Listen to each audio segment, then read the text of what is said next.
mulai dari sekarang saran saya, dan sudah saya saranin berkali-kali pada saat kajian To Be a Better Family, ngobrol sama suami. Kita ini sebenarnya apa yang mau kita cari dari keluarga?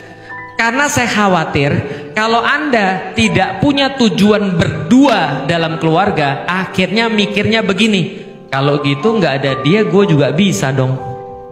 Paham nggak sih? Kalau ada kata-kata begitu, udah mulai bahaya tuh rumah tangga.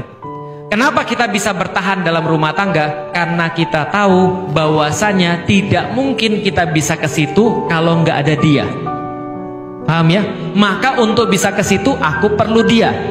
Misal, saya pernah nggak kesel sama istri saya? Pernah nggak kesel? Sering. Kira-kira dia pernah nggak kesel sama saya? Apalagi?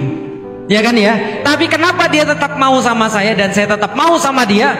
Saya meyakinkan diri saya sendiri. Lik, dari awal kamu milih dia, memang bukan karena dia jago masak, memang bukan dia adalah orang yang paling lembut dalam perkataan, memang dia bukan orang yang paling cakep dalam fisik, dia memang bukan orang yang paling pintar dalam agama, tapi kamu milih dia karena dia mau support seluruh perbuatan dan amal dakwahmu. Itu udah cukup. Maka kita ngobrolnya tiap hari itu, walaupun kita kesel, walaupun dia juga kesel, dia tahu saya adalah kesempatan terbaiknya untuk menuju surganya Allah, kan gitu. Artinya kalau untuk menuju ke sana nggak ada dia, nggak mungkin. Dia juga mikir gitu, kalau tanpa saya nggak mungkin. Tapi berapa banyak keluarga yang ada di Indonesia ketika dia berkeluarga tapi mikirnya begini, ya udahlah, aku tanpa kamu juga bisa kok. Artinya di keluarganya mulai ada STH, tahu STH, status tanpa hubungan. Nikah sih, tapi kayak enggak. Kenapa?